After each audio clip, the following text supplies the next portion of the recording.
Hey everyone, welcome to today's motorbike battle. Ready for Charlie and the Davidson brothers' adventure?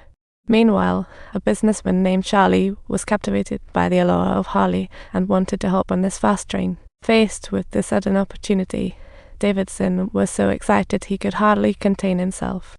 To maximize profits, he exaggerated wildly, claiming his products were sold out, but savvy Charlie wasn't about to fall for that.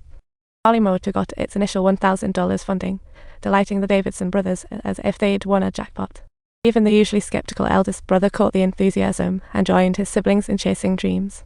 They used the money to set up their first factory, gearing up to bring Harley from the drawing board into the real world. The dream needed to meet the market, and Harley was plotting how to work its magic on the public. Harley's goal was to ignite the adventurous spirit in everyone's hearts and create a classic motorcycle. Meanwhile, Harley stood at the crossroads in life, ready to answer the call of graduate. He received a job offer from Ford, promising a director of engineering position, but with a catch: he could never work for anyone else.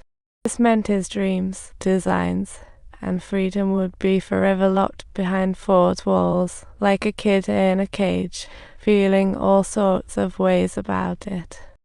He chose to leave the Walter brothers, ready to part with their shared struggles, but Walter said he'd always own a piece of that first Harley.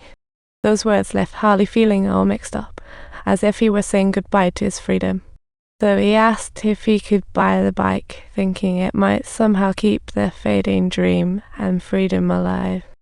But Davidson, all worked up, rebuffed him. "Did you forget why we built motorcycles?" Harley countered with the blunt truth that even Walt dreamed of building a bike to conquer the world. With that, Davidson took Harley to stand in front of the new factory, small but every brick and tile soaked with their hopes and sweat. Looking at the sign etched with Harley and Davidson, Harley realized he had to infuse new life into this brand. This was more than just a story, it was their attitude towards life and dedication. Harley wanted to pass that passion on, so he decided to go for broke, pursue his dreams relentlessly, and charge ahead to meet the challenges. After a fierce battle, Harley and Davidson's efforts led to twists and turns on this road, and seeing their names carved into the sign, he finally... This was about more than freedom. It was about their attitude towards life and the persistence of dreams. Harley returned home. In front of his parents, he ripped up the job contract, bringing new hope to the team and completely solving the engine oil leak issue. What is even more admirable is the fact that Harley managed to set a record in the motorcycle industry within a mere 2 months, yet they were unsure of how to truly establish their reputation. Investor Charlie's words struck a chord with them. Participating in a race was undoubtedly the best choice, as it was the talk of the town. However, they were up against an unprecedented relay race format where competitors had to circle the jungle 3 times. If a racer got hurt, they could swap out, but if their bike went down, it was game over. It was truly an extreme test. At the referee's wave, riders sped like arrows. Mountain roads were highly challenging. Seeing his view obscured, Walter tossed away his goggles and quickly caught up to the Indian motorcycle ahead. However, the other rider had no sportsmanship and crashed into Walter, causing his right foot to hit a rock. Talk about slapstick. Despite the intense pain, he refused to get off the bike, only able to point towards Walter, thinking to himself, "This isn't a smart move." In the end, he had to drown his pain with liquor and muster the courage to return to the field. But this made Eddie, thinking it was his turn, furious and leave as the race heated up. Finally, in the 3rd lap, Walter caught up with the Indian racer. Determined to retaliate, he gave him a vicious kick. Little did they know, the all-track struggle was fiercer, with Indian's boss Hendy refusing to yield. He dangled the lure of bonuses to entice the dealers, but with the catch that they couldn't sell Harley motors at all. This way, regardless of the competition's outcome, he'd still be up like a catfish on a warm summer day. Walter, nursing his injuries, finally clinched the crown, and everyone cheered for him, oblivious to Hendy's unseen plot.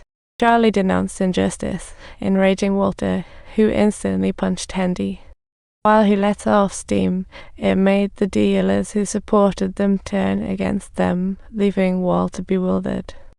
This showdown was clearly meant to shed light on Harley, showcasing what they could bring to the table. Little did they know how their future would unfold, but it was clear they needed more dealer partnerships. This time, Harley secured the support of only 11 dealers, while Indian easily locked in hundreds. For the fledgling Harley, this was undoubtedly a heavy blow, and amid the heated arguments, a businessman appeared, offering a glimmer of hope. He announced an unprecedented race on a 60-degree wooden track, requiring the vehicles to have 120 plus HPE and no brakes. Despite the danger, thousands of fervent motorcycle enthusiasts flocked to the venue, creating the perfect atmosphere for Harley to build its buzz. Walter immediately decided to participate, thinking to himself, "I can't miss this chance." Davidson thought this would be self-sabotage, especially since Walter's leg injury hadn't healed yet. As everyone argued passionately, Eddie bravely stepped up, volunteering to take Walter's place in the race. However, Walter refused, preferring to hurt himself than let his friend, leading Eddie to misunderstand his fear of upstaging. In a huff, Eddie chose to leave Harley, and ultimately, Walter snuck off to represent the company in the race. What a dramatic turn. If you enjoyed this race, don't forget to subscribe to the channel. We'll bring you more exciting stories.